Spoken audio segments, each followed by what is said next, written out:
And it is Friday, March 14th, 2026, and we have this significant event unfolding tomorrow. And it's going to start over here earlier, maybe in the afternoon, and then it's going to spread across here in the evening, late in the evening. So, this is going to be a significant event. You can see how many people are in this risk, and it's mainly driven by a significant wind event. Like, we're going to see straight line winds of 60 to 70 mile an hour, and then possibly the chance is higher for 60 to 70 mile an hour straight line winds, and then 75 plus wind gusts. So this is going to be significant. Down here, we have more significant winds. Everybody in this hash risk needs to be prepared for some significant winds, but the chances are more high in the yellow, red, and pink areas. So please be prepared for that. We have the risks down here too, also for damaging winds, but it's probably not going to be too significant. So it's a big event. There's going to be a lot of people affected by this.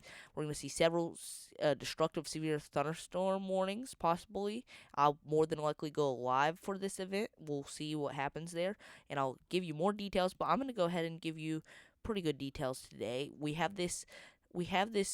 2% no 5% chance of tornadoes with a hashed risk, and that means we could see some EF2 possible tornadoes, and even in this margin, even in this green risk, we have the potential, including Columbus, Ohio. You're in that area later in the morning or earlier in the morning on Mondays when that would affect you.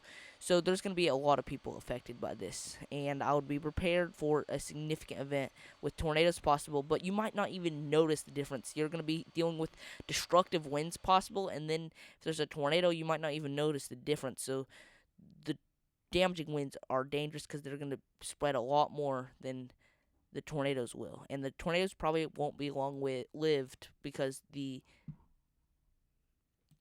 limitation on Kate. Over here, we have a little less limitation, so we could see some tornadoes and pop up cells, and that could cause even more significant tornadoes. The shear and the dew points and all that are good, and I'll show you that on the HRRR model. So if we look at this, you can see that we have this line moving in earlier in the morning. So if we go forward a little, we're going to see this line moving in, and if I look at the time, so that's going to be later in the afternoon, and then this is when the line really starts to get going. You can see Springfield in Missouri. That's where it starts to get going there. So that's why it's only a slight risk, is because it's uncertain whether the storms will be fired up by then. But then as you get into the enhanced risk, that's when the squall line will really get fired up with the potential for some embedded tornadoes. And then if we end up seeing this line, if we end up seeing cells ahead of the line, then that's where we need to be prepared for tornadoes.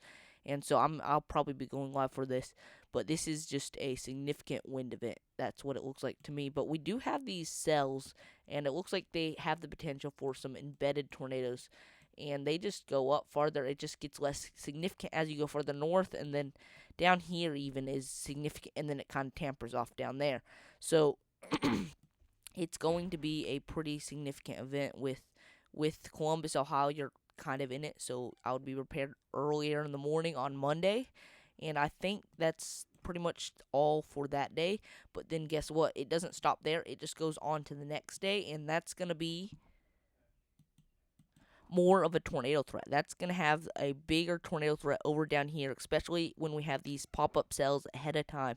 So I'd be prepared for possibly some significant long track tornadoes, and we're probably going to end up seeing embedded tornadoes with this. That's the farthest the HRRR model goes, but there's going to be a lot of cells ahead of time that could produce some tornadoes. So anybody in this enhanced risk needs to be prepared, and it is hashed, so we also do have a hashed risk for damaging winds if I go on the probabilistic outlook, and that's hashed. Everybody in this area can expect significant severe weather. My main concerned area for tornadoes is going to be down over here, but up here we can't rule out tornadoes either. So please be prepared for that. That's definitely really concerning. Down here also looks concerning because look, we have all these cells that could produce some tornadoes there too. So please be prepared for that too. So that's pretty much all the severe weather for a while, but then something else is interesting that I'm going to talk about right now.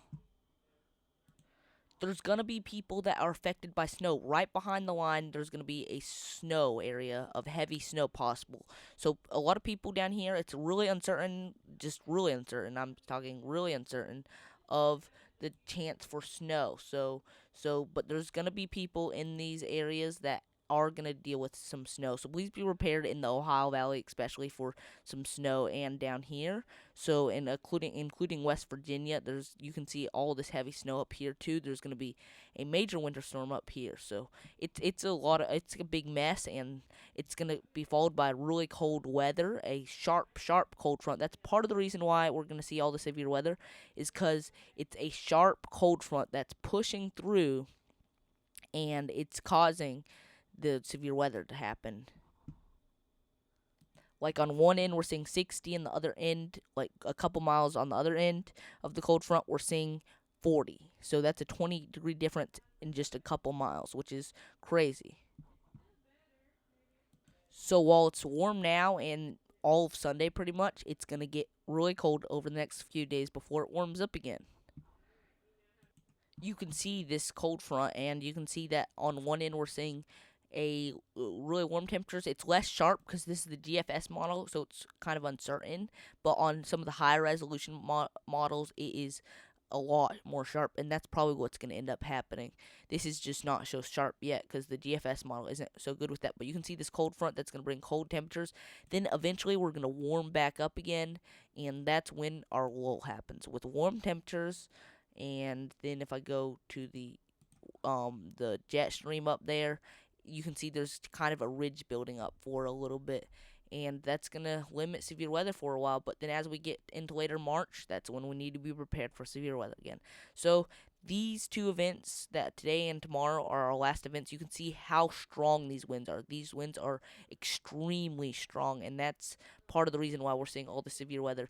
Up here tomorrow is going to have, the day after tomorrow is going to have extremely high chance for damaging winds. So it's gonna be, it could be a derecho or whatever you call that, because there's gonna be a lot of strong winds. So I'm pretty concerned for that. Please be prepared.